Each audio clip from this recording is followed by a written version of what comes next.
A very good evening and welcome to our second edition of UBC News Tonight on this 16th day of November 2023. I'm Lorraine Masika Kazimoto. We welcome you. Now we start off with our first headlining story this evening.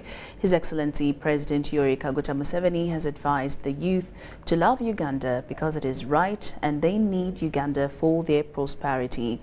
While passing out 40,000 students from Kampala schools at Kololo Independence Grounds who have completed patriotism training, President Museveni said the youth should also love themselves by doing things that will not get them into trouble to fully develop their potential. We have more.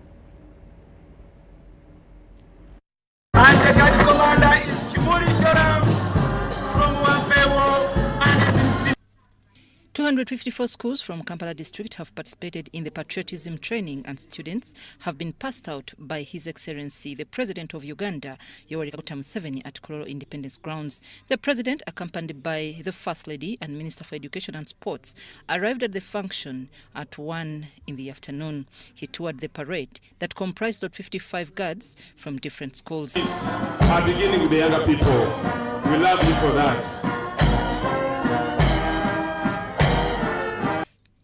His Excellency Yoweri Museveni based his speech in the patriotism book, where he guided the youth to love their country because it is right, to love East African community and Africa because of the trade relations. You should love yourself. And if you love yourself, you take care of yourself so that you do not get into trouble and you develop your potential fully. What are the trouble? What are the dangers? Alcohol. If you start taking alcohol, you will ruin yourself. The Vice President, retired Major Jessica Lupo, said the youth have been exposed to the NRM core values of patriotism and democracy, among others, and have a deeper understanding and significance of prioritizing their country. They have a full and deep understanding and the significance of prioritizing their country first as they graduate today. They are looking towards you to be now the advocates of these good virtues as you go and join the rest of your peers who may not have had a chance to do the patriotism training. First Lady advised the youth patriots to cherish discipline, hard work, time management, honesty and accountability as they build the patriotism values in their schools. She proposed to integrate the Uganda Youth Forum with the patriotic movement to form Uganda Patriotic Youth Forum.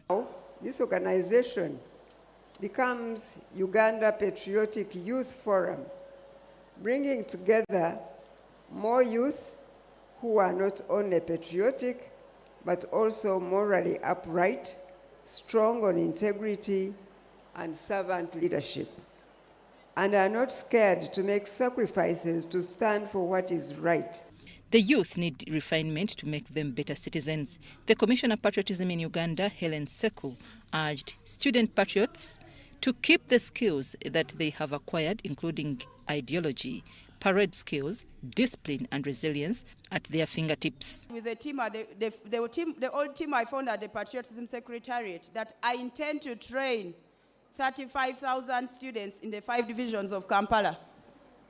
They told me that that would be overperforming, which is not acceptable in public service. They told me that in every quarter, the Patriotism Secretariat has only a mandate to train only 10,000 people. 10,000 students. Your Excellency, with a population of almost 45 million Ugandans and a student population of over 1 million, how can we target less than 10,000 people per quarter? The Patriotism Secretariat has, however, decried the inadequate funds which the President promised to address. Although local schools have embraced the initiative of starting patriotism clubs, which was launched by His Excellency the President of Uganda, Yoweri Kaguta Museveni, in February 2009, international schools have rejected it.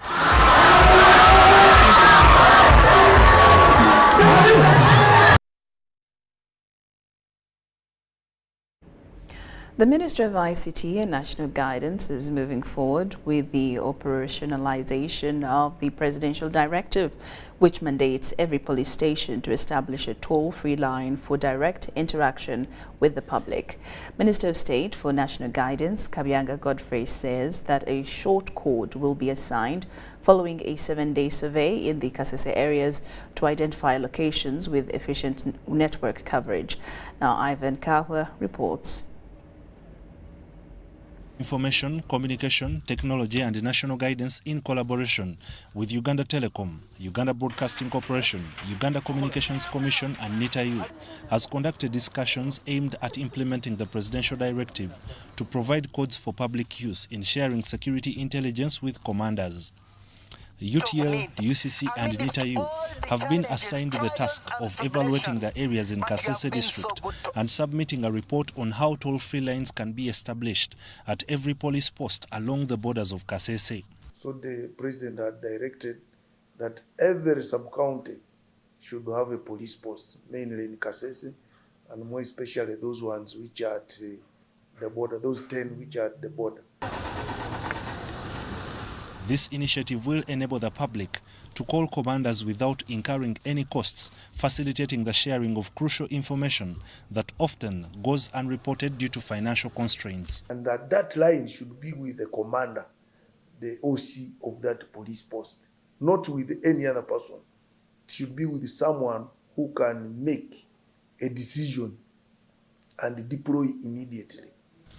UBC, as the national broadcaster, plays a vital role in disseminating information and is considered an integral part of the fight against terrorism. So what we have agreed with the UCC, there is already a short code which is being managed by NITAU.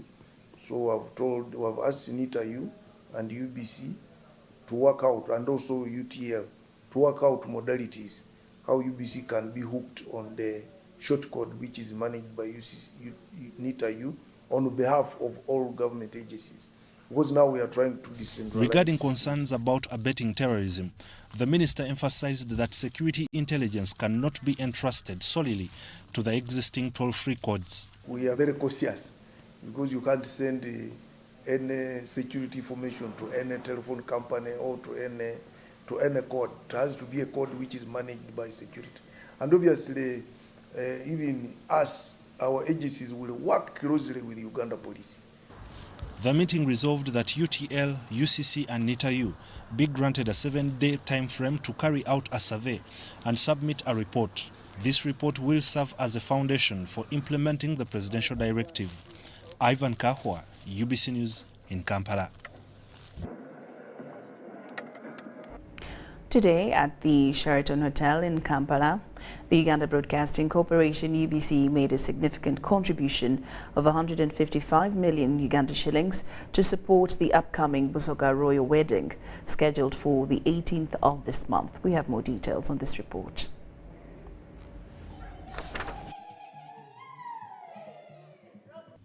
Led by Deputy Managing Director Maurice Mojisha, a team from UBC delivered this generous contribution, which comprises 2 components: Uganda shillings 150 million worth of airtime across all UBC TV and radio stations, along with Uganda shillings 5 million cash contribution. We're very honored as Uganda Broadcasting Corporation to make this humble contribution to the royal wedding, and it's exciting for us as the national broadcaster to contribute to culture and to contribute to the Busoga region that has consistently supported Uganda Broadcasting Corporation. We have been broadcasting in the region, as OHT Olive said, for over 20 years, but we're also fortunate to have a radio station that is specifically broadcasting in the eastern region, but specifically broadcasting out of Busoga. But also Busoga is hosting some of our finest facilities. Wanange is hosting our Signet transmission facility, but also hosting our radio equipment. And so this is a very small contribution to a kingdom that has supported the broadcasting of information across the country, but also facilitating the broadcasting of television and radio into eastern Uganda. So we are making a very humble contribution of 150 million in airtime to the kingdom and another 5 million cash to the kingdom. But ever since we started, our teams have been in Busoga and we have been running all the stories. I want to say that we are very happy that we sons of Busoga have come and stood with the Chabazinga. When the kingdom leadership is stable, the Busoga development is opened. In addition to UBC's generous support, various other esteemed organizations also demonstrated their solidarity with the Busoga royal wedding. The private sector Foundation Uganda contributed Uganda shillings 10 million. Bank of Africa contributed Uganda shillings 10 million. Makerere University provided 9.4 million. And the Uganda Communications Commission contributed 20 million, among other. Masses coming together for one cause. And we had what you call crowdfunding.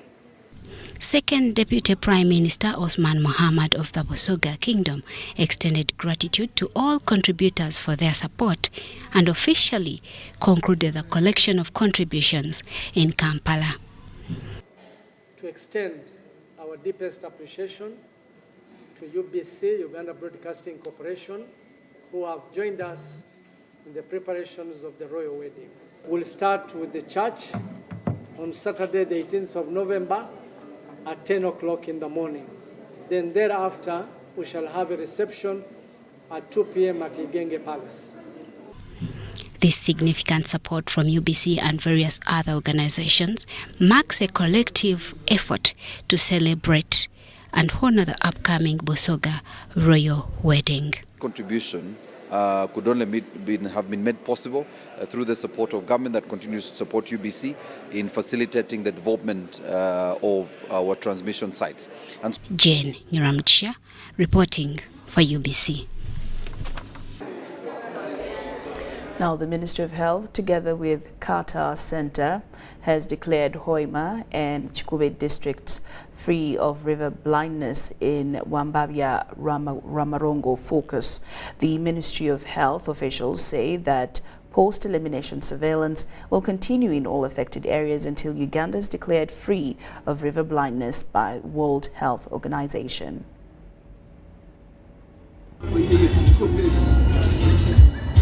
Meet Amos Biabasore, 38-year-old from Kabale Sub-County, Kigaga Parish, Hoima District. He contracted river blindness disease when he was still in primary and became partially blind, affecting his education, having missed his final primary examination. Biabasore says that due to intense itching, his skin became rough, thick, and somehow lost sensation. He's grateful that he's among the first people to receive treatment on time and he's well now.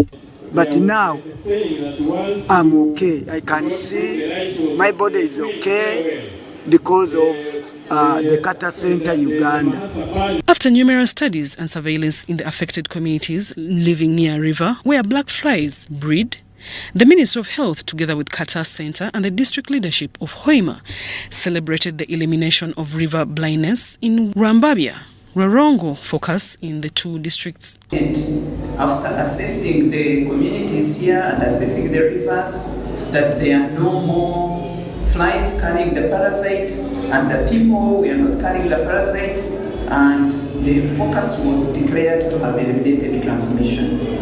So today we come here to celebrate that achievement.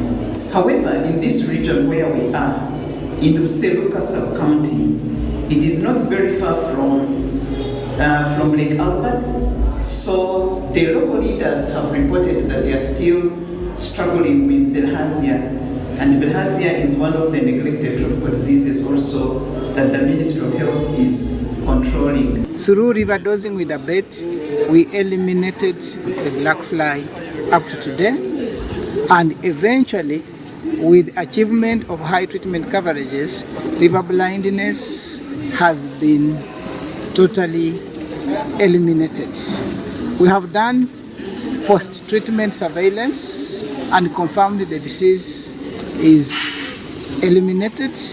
We are now in the phase of post-elimination surveillance. Hoima District Health Officer acknowledges the elimination of river blindness disease in the district, but cited that they are still grappling with bilharzia in the region, among other diseases. River blindness was initially occurring in 17 foci in 48 districts, and out of the 17 foci, 15 have eliminated the transition of the disease. Only 2 foci in northern Uganda and western Uganda are yet to eliminate. Currently, there is no ongoing transmission of river blindness in the country, and recent assessments indicate that the transmission has been disrupted.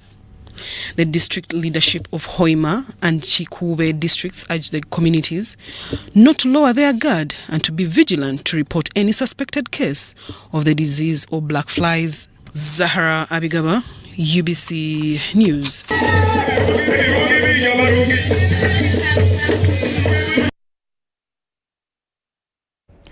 The Bugembe headquarters grounds have become a focal point for a 3-day health camp orchestrated by the Busoga Kingdom. Now, this initiative has attracted numerous members of the public, primarily from districts such as Jinja, Mayuge, Iganga and Bujiri, among others. The camp, organized as a welcoming gesture to Her Royal Highness Jovia Mutesi, the incoming Queen of Busoga, has garnered significant participation from the Busoga community. Take a look. Bugembe grounds in Jinja district are witnessing a substantial influx of people eager to engage in the health camp activities, which commenced on Wednesday, November 15th, 2023. What do you have on table in terms of the numbers of people who are yearning for these medical services? There are very many, but I think so far we have tested this morning 57, and they are still coming. Ngandidde gano kumulanga guno gwasomeibwa nti kyabazinga ali tuidanda bakubwerere. Twidde gano tuli mu line tuli kwenda kufuna idagala lya pressure, alusa, sukali, buli ndwaire yona yona. Traditionally, women have a good health-seeking behavior, and that's why you see that the majority of them are here. The health camp is providing essential medical assistance to those in need, offering vital services to the attendees. We are giving the OBS and GAIN services, gynecology services. We have the GAIN here, giving services to mothers. So the advice we are giving most of our patients is to get attached to the government facilities where they can easily access these medications at a zero cost. Yesterday we had a population of about 2,000 people, but today we have about 20,000 patients here lining up for different services. We are giving a comprehensive package in terms of testing and in terms of treatment. We are testing the common sicknesses like malaria, like sickle cell, HIV and AIDS. The receiving communities are expressing a gratitude to the Busoga Kingdom for this thoughtful initiative, acknowledging the significance and timeliness of the 3-day health camp. Endwaire dendi kubona disinzo tawanya wana abantu pressure, sukali ni malaria na maino.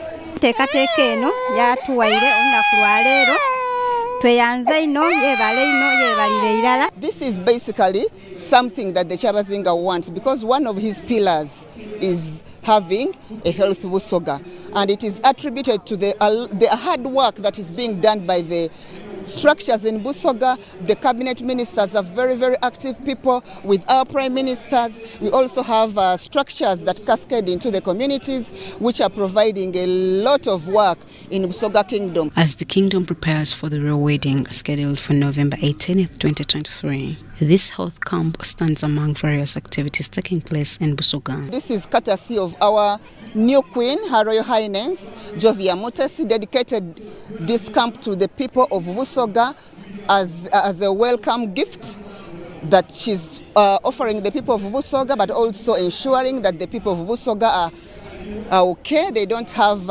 any kind of pains by Saturday to be able to enjoy the occasion. Additionally, donations towards the upcoming royal wedding are also pouring in at Bugembe. Nti tuli walala ino n'enteekateeka ediri kujja mu maiso eda Kyabazinga okutufunira inaife. Era tuli basangaavu ino.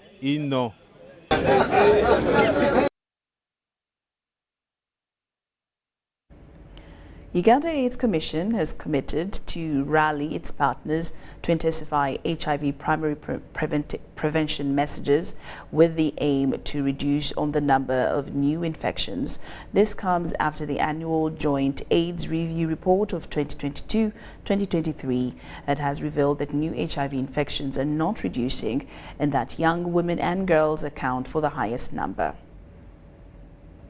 The third National HIV/AIDS Symposium, organized by Uganda AIDS Commission and partners, has ended with stakeholders resolving to intensify HIV prevention messages across the country. The annual Joint AIDS Review Report of 2022-2023 revealed that new HIV infections are not reducing and that young women and girls account for the highest number. We are going to scale up social and behavior change communication campaigns to cover the entire country, focusing on adolescent girls and young women. We have also noted that the commonest causes of death amongst people living with HIV and AIDS include TB and non-communicable diseases like diabetes and pressure. And so integration of chronic care clinics into the HIV clinics and the HIV clinics into the chronic care clinics is one of the key resolutions. The issue of access to third-line HIV treatment will also be given priority, with some district hospitals selected to offer that treatment. There are about 3,000 people on third-line HIV treatment, according to Uganda AIDS Commission. It requires the facility to offer third-line treatment. It must have not only specialized health workers, but also specialized equipment to be able to monitor this patient adequately to ensure that the patient is responding, but also is not getting side effects from the drugs. So this service is currently at the national and regional referral hospitals, and we will work with our development partners to see how some of the selected district hospitals where patients have difficult to access the regional referral hospitals can access that treatment from there. Former Minister for Trade, Industry and Cooperatives, Amelia Chambade, was the guest speaker representing the Minister for the Presidency, Miri Babananda. She commended the late Philip Lutaya for having come out openly to declare his HIV status at a time when there was a lot of stigma. Philip Bongole is celebrated because he was the most daring person who came out and declared, and yet he was a celebrity. Because most celebrities would want to remain in that glory, they wouldn't want to state, to promulgate their status. But he came out and did that. And he has been an example to many others. That's why you have other people like Michael Sentongo, other people coming up because of him. It has also been resolved that HIV testing services be strengthened to find positive cases so they can be put on treatment. Adiana Kote, UBC. UBC News Tonight takes a very short break, but we return with more stories after these messages.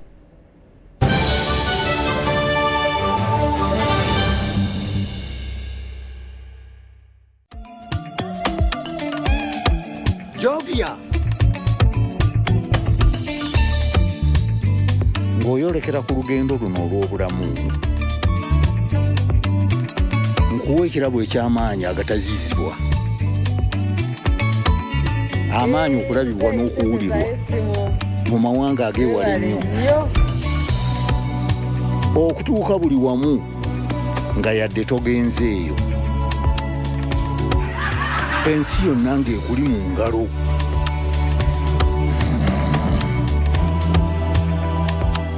Okutambula mu biseera n'okumanya buli kimu ekirina okumanyibwa.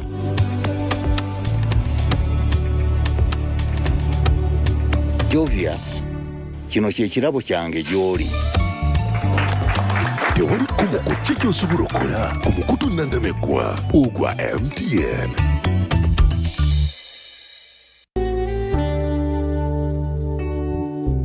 Metal Bus Industries, Namamve, the manufacturers of buses for transporters, schools, tour operators, and special purpose vans and any customized vehicle.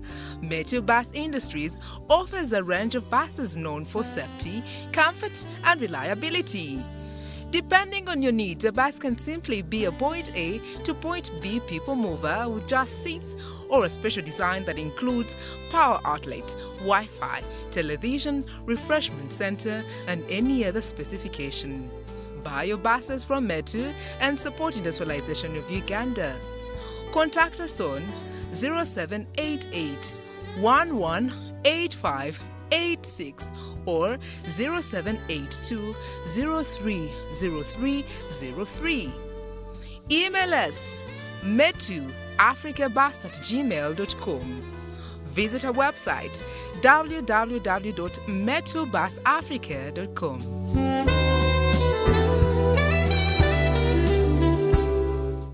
Prof Bio Research abawanguzi bawadi ya Best East African Brand 2023 bakutegekedde omusomo.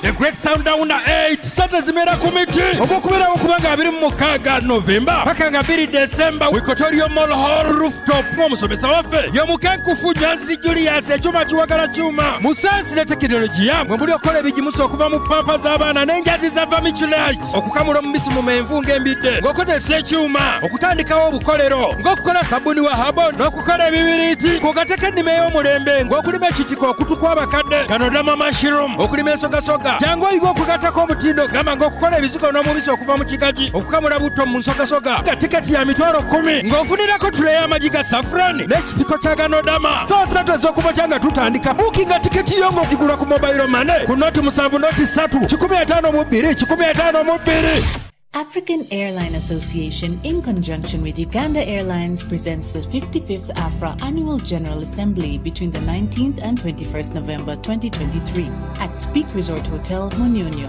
in the heart of Uganda, the Pearl of Africa. In attendance will be 500 high-profile African and global aviation leaders, 40 airline CEOs making strides to transform aviation for development. The 55th AFRA AGA is proudly powered by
Welcome back from that break. We're glad that you're still with us here in UBC News Tonight.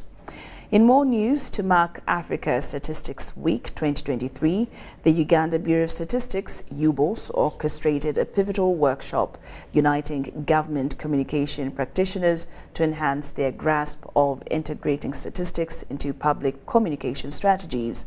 At the Uganda Bureau of Statistics premises, government communicators convened to deliberate on refining communication approaches for effective promotion of government programs. We appreciate those. Dr. Godfrey Nabongo, Deputy Executive Director for Uganda Bureau of Statistics, stressed the workshop's significance, emphasizing its role in bolstering communication proficiency and fostering collaborative teamwork, crucially gearing up for next year's national census. In communication, we are using government to communicate. So today we engage the government communicators so that we can all discuss and come up to a common understanding and appreciation on what lies ahead of us. And the reason we've been here, and I would say that as usual the members of the Government Communications Forum. They're enthusiastic about it, and we hope we shall be having sufficient education, information and communication come Census 2024.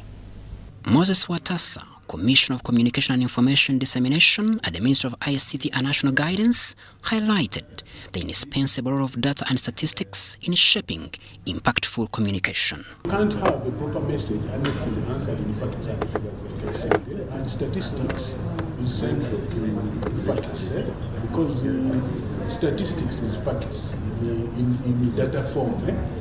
So for us, we are saying, as we communicate, we must base our messaging and delivery of our messages on data, so that we use it proactively to engage, but also use data to clarify on any distortions of propaganda. He echoed the government's commitment to developing a robust communication policy aimed at simplifying communicators' tasks and ensuring seamless dissemination of accurate information to the public.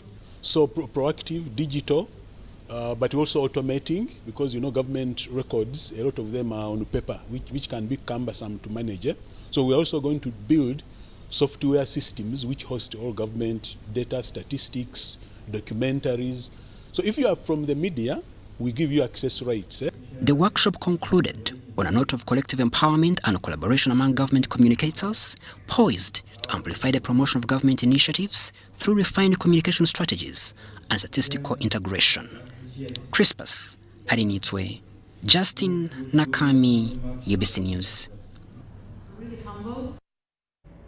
Robert Mpakibi, the Assistant Commissioner for Cooperatives at the Ministry of Trade, Industry and Cooperatives, underscored the significance of transparency and effective management within Malguamco's community credit cooperatives, stating their pivotal role in this initiative's success.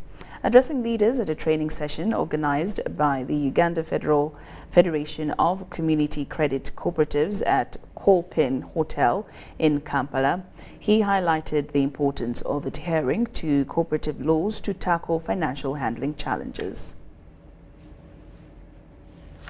Chief Executive Officer of the Uganda Federation of Mulgumuga Community Credit Cooperatives stressed how the training equips leaders with a mindset to tackle challenges associated with financial inclusion, emphasizing its role in developing inclusive communities.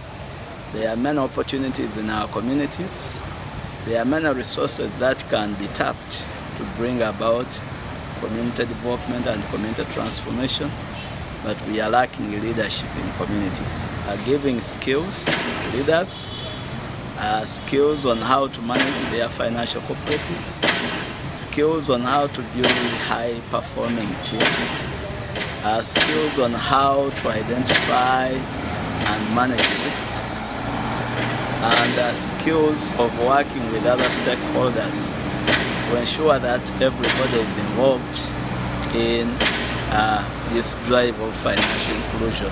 Expressing gratitude to the Mulgumugos Korean Federation of Community Credit Cooperatives for their financial support, Samuel Muvobirizi, the president of the Uganda Federation of Mulgumugo Community Credit Cooperatives, emphasized the timeliness of the training in addressing leadership challenges. We have discussed a lot, but if we don't implement them, we shall not get any impact. So I just encourage them to go back and start implementing what they have got in this training.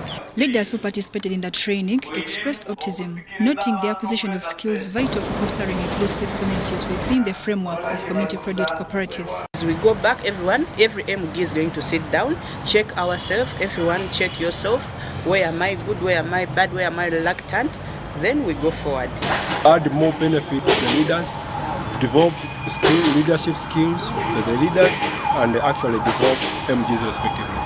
I've learned to be an example as a leader.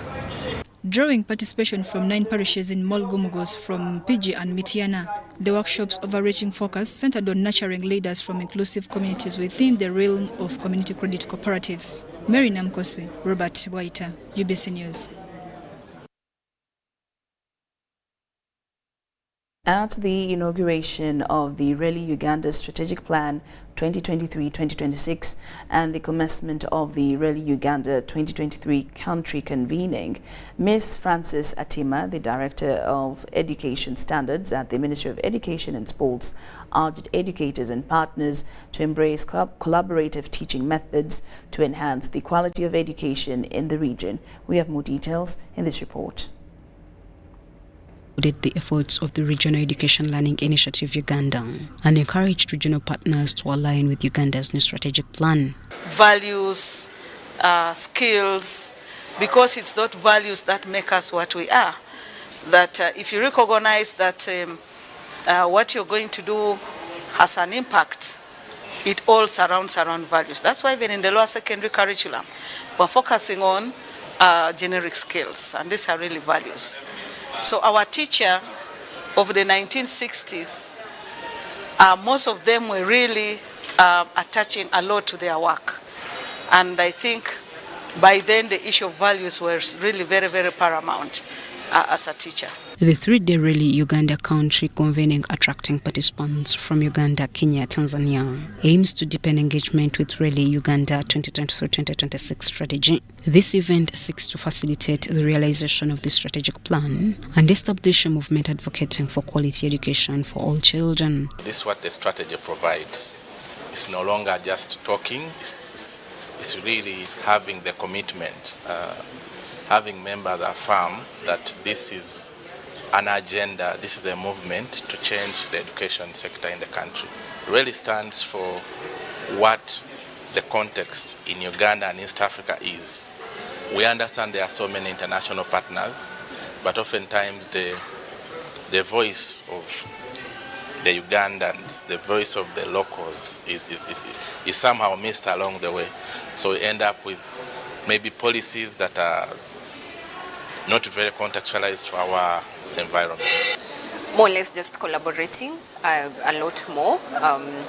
What is happening here and how are we going to borrow that? Because a lot more of our discussions are aligned to the values of the Regional Education Learning Initiative, accountability. Additionally, the convening's opening featured thematic group exhibitions showcasing various stakeholders' contributions towards advancing the quality of education. Yes, madam.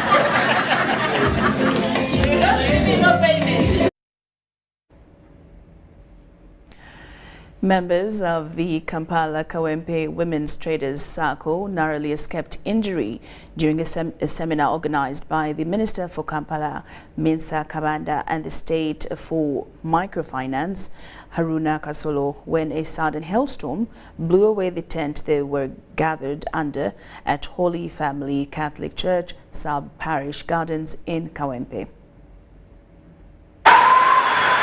The hailstorm caused a panic as the tent providing shelter for the seminar attendees was blown away, prompting everyone to swiftly escape without any reported injuries. Witnesses described the chaotic scene at the Holy Family Catholic Sub-Parish Gardens in Kawempe as the hailstorm unexpectedly disrupted the seminar, causing a momentary stampede among the participants.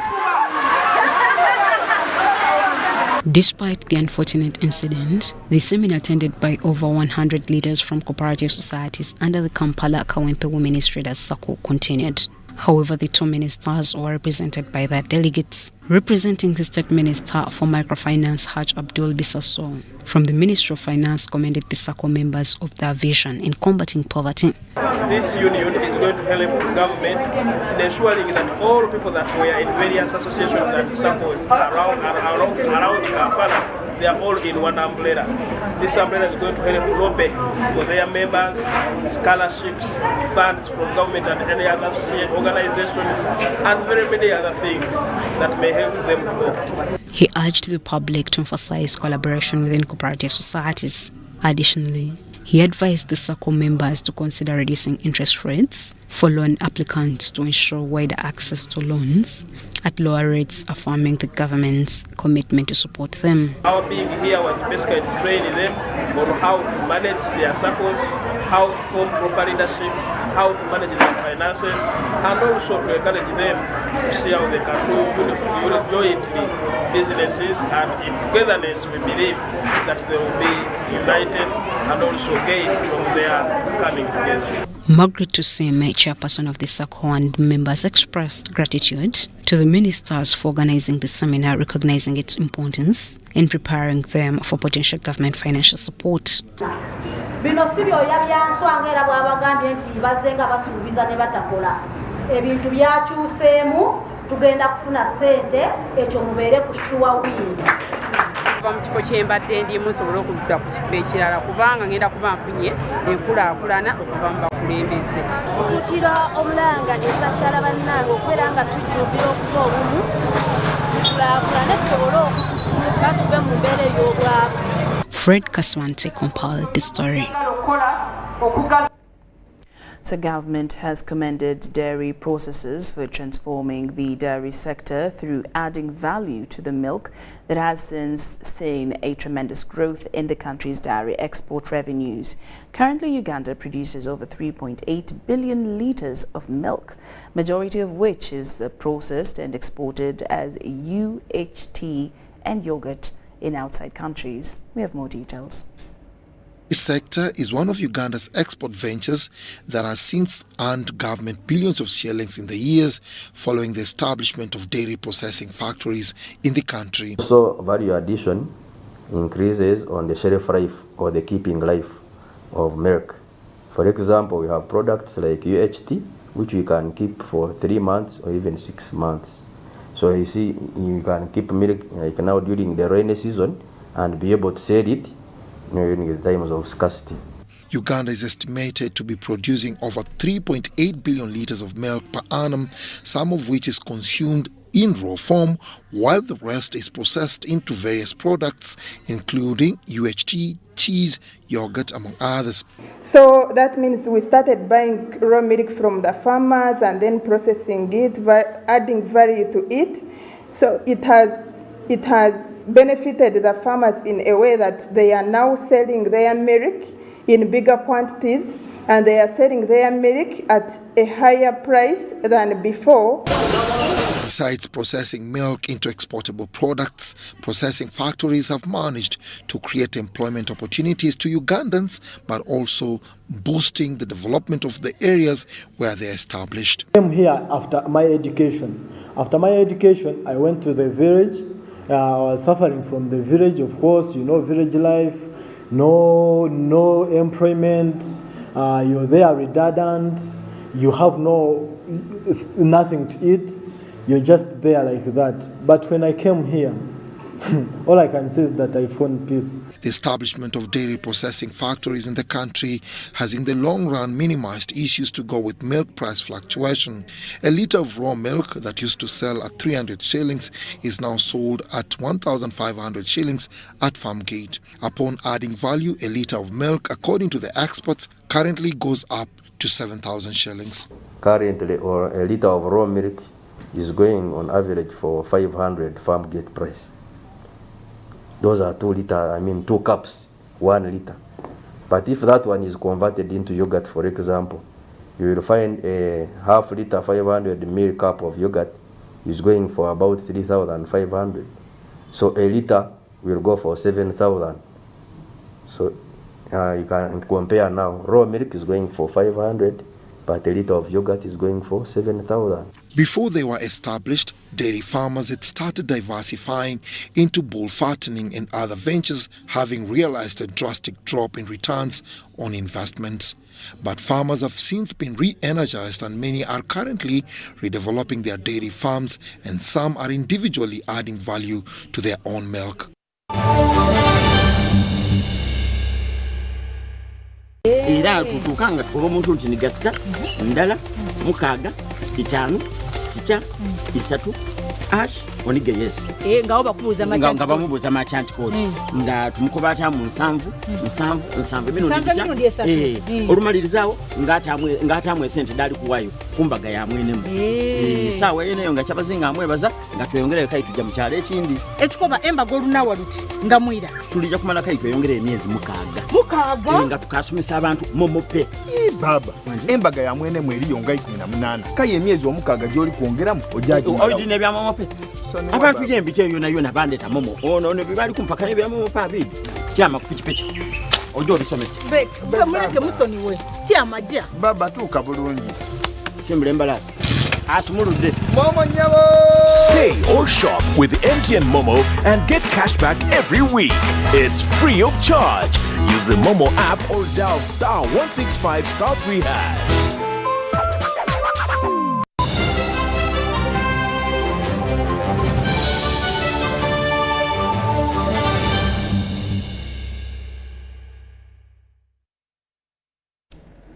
Welcome back, and now into the business scene. Sifao Motors unveiled the Cenot trucks at the Umo Showgrounds in Lugogo on Thursday, November 16, 2023. The introduction of these trucks from China is aimed at potentially improving operations within Uganda's construction sector. True to our promise, with Africa, for Africa. Thomas Pelletier, Managing Director of Siafo Motors Uganda, shared insights into the purpose behind introducing Cenot trucks. He emphasized the practicality and functionality these trucks offer to clients, highlighting their potential to facilitate smoother operations. We're very excited about this partnership. Truck business is in the DNA of CFAO. We already have partnership with Cenot Truck in 16 African countries, so Uganda is the 17th. Cenot Truck is the leader in the truck segment, and so we are very happy to be the leader in automotive, joining the leader in truck business, and growing the market, making sure we add value to the transporters and the transport sector as a whole, and also bring our technical expertise. We have the experts. Yes, we've been involved in small cars, but that's also the reason why we changed our name from Toyota Uganda to CFAO Motors Uganda, because we are a multi-brand organization. We are very diverse. We want to offer diverse mobility solutions to customers. So commercial vehicles and trucks, it's just one leg of that development, and that's why we're excited about it. Tang Juan, country manager of Cenot Trucks, highlighted the extensive distribution network of these trucks across 17 African countries, including Uganda. While acknowledging their presence in various markets, Juan focused on the quality services these trucks aim to provide to their users. And the idea of the C4 is with Africa for Africa. And also the Cenot Truck actually has been to the overseas for more than 20 years. We are the #1 for last 17 consecutive years. So this gives us much confidence to help the local people to get some more knowledge about the Cenot Truck. I think people in Uganda are satisfied with the Cenot Truck. So that's why we come here and to help our local network to do the local service and to help Uganda people to build Uganda better. Construction trucks play a vital role in the industry, offering durability and increased towing and hauling capacities. They serve as essential workhorses, enabling tasks from transporting construction materials to facilitating various construction activities across different job sites.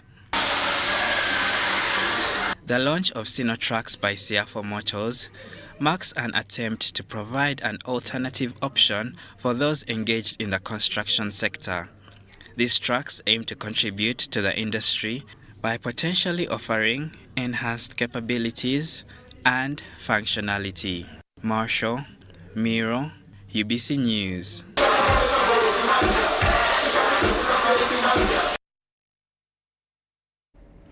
During a press conference at the Uganda Media Center, State Minister for Tourism, Wildlife and Antiquities, Martin Mugara Bahinduka, emphasized the crucial role of domestic tourism in showcasing Uganda's diverse sites to the world. Minister Bahinduka highlighted a forthcoming 4-day tour in the Karamoja region, especially focusing on Pianupe from November 30th to the 3rd of December, aiming to spotlight its remarkable tourism offerings. In his statement, Minister Bahinduka stressed that the responsibility of promoting Uganda's tourism lies with all citizens and assured that visiting various tourist sites is affordable even for the average Ugandan. I'm excited that this time we are doing a place called the Karamoja region. Not so much heard of, not so much explored yet, and we've been doing a number of campaigns and we've not done Karamoja yet. So I'm glad that this time round we are going to at least have an opportunity to highlight the beauty in Karamoja and mainly Pianupe, but of course also in the neighborhood in Kidepo. The entrance to a park for Ugandan or the East African citizen, because now we pay one standard price for all, is 20,000 Uganda shillings. 20,000. But a foreign non-resident who does not stay in Uganda pays $40 to enter the parks. A foreign resident pays $30 US. But how we communicate it is important because we have something to lose if we communicate carelessly. Miss Uganda 2023 Hannah Karima Tumukunde and Barbara Ameso from the Uganda Wildlife Authority echoed the importance of this campaign in uncovering and showcasing Karamoja's vibrant tourism. As the minister stated, our numbers have doubled. Why? Because of the visitation from Uganda. Ugandans have learnt a lot about the national parks and Uganda as a part of Africa. We are going to do some activities there. You know, the Miss Uganda Foundation is there to uplift girls. So we are going to have a charity gala, a mission where we are going to rally so many so that we can get some small things to support girls in Karamoja. In response to recent travel advisories from the United States and United Kingdom, the Tourism Ministry assured the public of Uganda's security, citing a notable increase in tourist arrivals to the country. But I want to thank government that came in and the situation was arrested or managed, and the people that participated, at least you saw what happened, were brought to book. And the place is safe. Tourists are moving freely. The shift towards promoting Karamoja's tourism sites underscores the ministry's commitment towards diversifying and expanding Uganda's tourism offerings while emphasizing the significance of domestic tourism in bolstering the economy. Crispus Ainitwe, UBC News.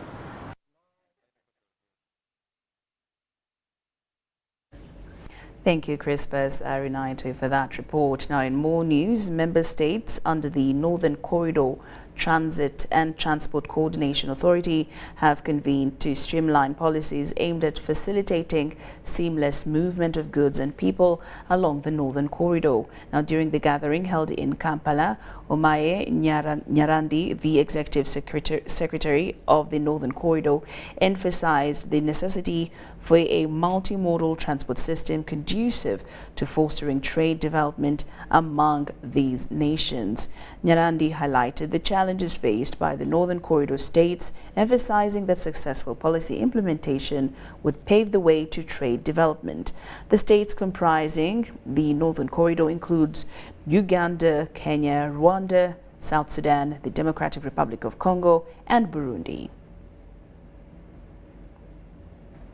Such a way that if you weigh your cargo in a way bridge in Kenya, if we have harmonized policies, that particular cargo should be able to pass through. So if we advocate for way in motion in Kenya, this should translate to way in motion in Uganda.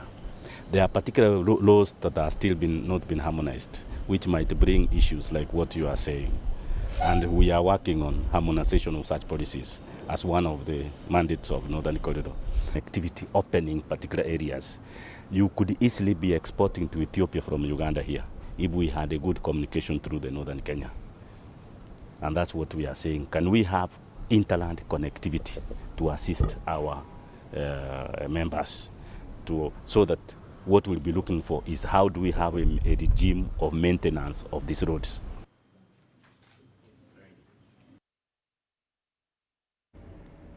Brewery retailers have been equipped with entrepreneurship, digital and financial skills under Nile Brewery's Grit Growing Retailers Innovatively Together initiative, with an agenda of helping small and medium enterprises grow.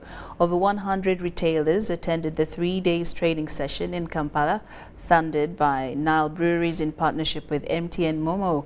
Now, in this report, they asserted that knowledge attained will see their businesses boom. We have more.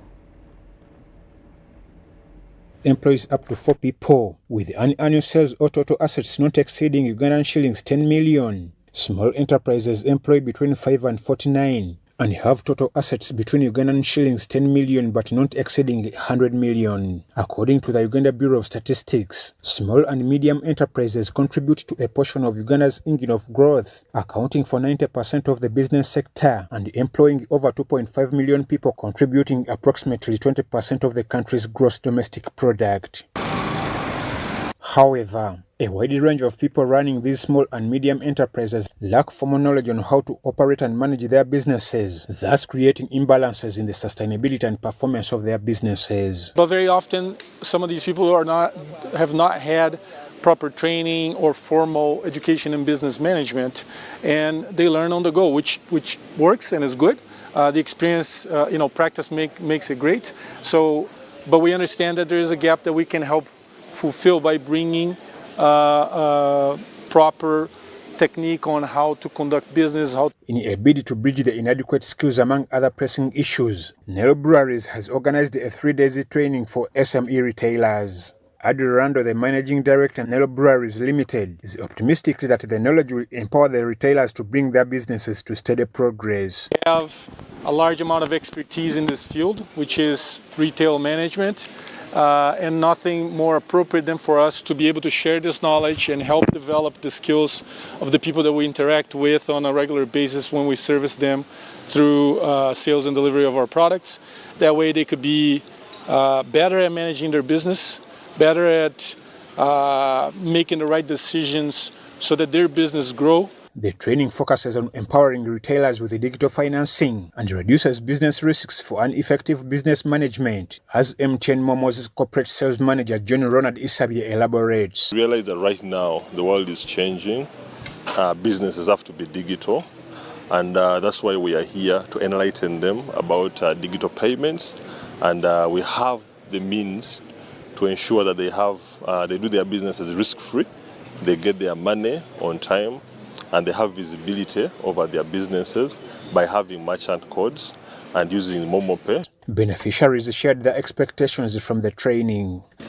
Among the products which I got from this training, there is Momo. Momo Pay, sometimes our customers come without cash and they want to pay you. And when they're paying you, they don't want to add on the withdrawal fee. So when you have Momo and you have the merchant code, they just send that money straight and it goes to your account, and your operations, your financial operations move well. I've learned that you must keep records of your business. You must keep an account of the money that you use in a business, that's operational costs. You must know how much your business is making per day. The program, launched during the inaugural training of 100 retailers in Kampala, will see the brewery train over 14,000 retailers across the country, focusing on 3 key pillars: growth, education, and inclusion. I'm Ivan Juko for UBC.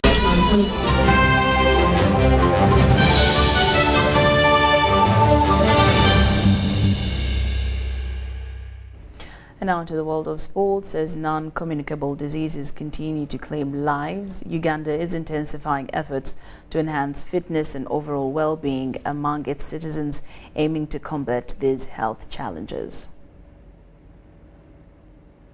The imperative of physical activities in reducing the risk of non-communicable diseases cannot be overstated.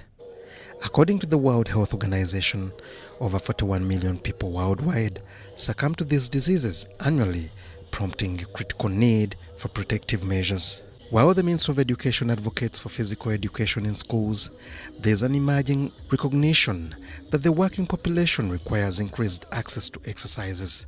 And the back. Then lift and the back, lift.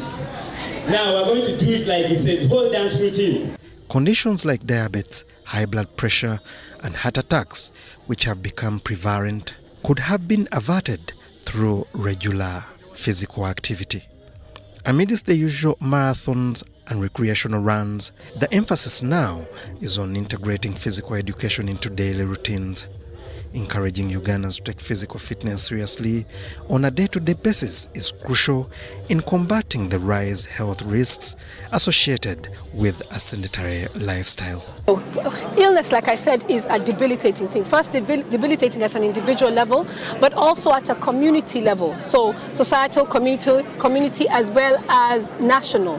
So if we can actually not spend all our monies treating diseases that can be prevented, then it serves us all better. So I think it behooves us as a society to do the best for ourselves as individuals, but also for the community at large. In line with this, Jubilee Health Insurance introduced its Maisha Fit wellness program in the Ugandan market. This initiative aims to empower customers by fostering preventive and curative health practices. Come by us all the time. We have diabetes, high blood pressure, and so on and so forth. Some of these are preventable by following certain regimes, by doing simple things as exercising, eating right, and so on and so forth. So by doing this, we feel that we shall reduce the colossal amounts of money spent on treating these conditions because we shall have prevented them in their tracks. Part of the offerings on the app is that we shall have specialists we shall be bringing from time to time. We shall be putting messages in the app targeting certain themes. For instance, in December, we celebrate World AIDS Day, for instance. We'll be talking about messages touching AIDS. We have the Cancer Month in October. And we have so many months where we celebrate themes around health. We shall be bringing information, but also specialists to talk to our community of members that will have subscribed to the app.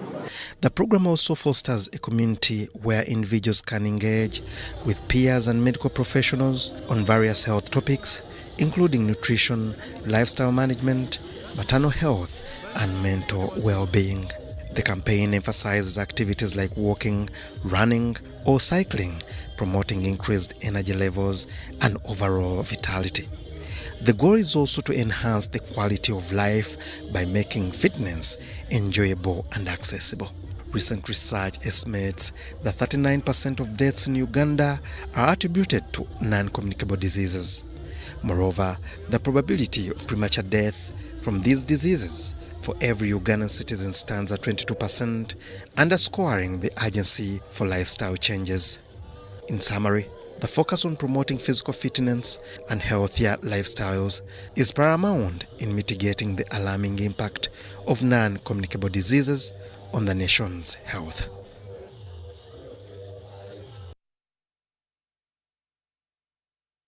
Now, former footballers initiative announced a football gala reunion due on the 2nd of December at Old Kampala SS grounds. The gala will feature players that featured from the 1950s for their old clubs like Lint and UCB. We have more details.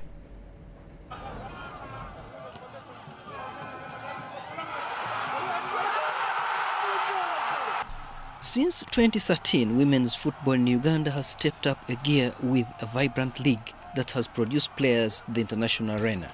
Partners like Uganda Breweries, through its Guinness brand, has injected 110 million shillings into women's football. So this time we are putting our feet down to say that going forward, let us trace girl by girl, female by female, and avoid the mistakes that we have gone through as a football industry in the world. That after playing football, there is life after football. But you should have a partner that you move along with in order to achieve empowerment, and especially for the girl child. Though most of the money will go towards activities in the field, some of it is directed to a symposium on November 29th. Of very specific interest to us is the Women in Football, starting with the Women in Football Symposium that will take place on the 29th of November 2023 at the Sheraton Hotel Gardens. This is very critical for us because we champion inclusivity. We shine a light on female talent within football, but other creative arts as well, under our Black Shines Brightest campaign. Elsewhere, Former Footballers Initiative announced a football gala and reunion due December 2nd at Old Kampala SS ground. For many years, these guys have played for Uganda football, Uganda Cranes, they have lifted up the Uganda flag, but up to these days, as if they are not appreciated. So we're going to appreciate them on that day when we'll be launching our cooperative society on December 2nd. It's going to be a Saturday. It's going to be an outing for you guys, our fans. They're going to showcase what they used to do. So many former footballers will be here. The gala will feature players that featured from the 1950s for their old clubs like Lint, Nile and UCB. Ekisinga kwe tugenda kusanyuka tugenda kumanyagana abawagizi baffe bagenda kubeerawo n'abalala bangi nnyo mujje mulabe Paul Ouma yaani Abel Nasuru yaani Kasiri yaani Paul Sali yaani abasajja bwe mutalabangako basendala ni bonna mugenda kubalaba. Former Footballers Initiative patron General Katumba Wamala is expected at the gala, where the current crop will benefit from National Social Security Fund guidance. We'll launch the very first time in this nation, former footballers to come together and put up a mileage or a giant step to form what they call a cooperative society, whereby we're going to invest, you know. We think the tide is so high that we cannot afford to be beggars, to be called beggars. Former footballers are not beggars, they're not failures. We want to show the world that we can mobilize ourselves and come up with something big. And we need to have that conversation with all the players who are still at large, and those who have reached the but we shall make them come to the same situation. Former Footballers Initiative was formed to address fundamental health and financial challenges. Aviana Francisco, UBC.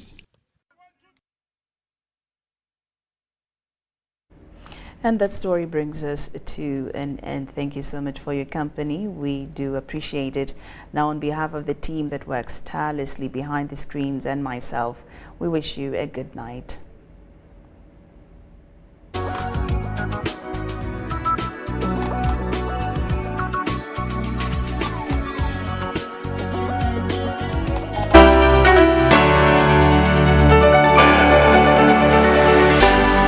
UBC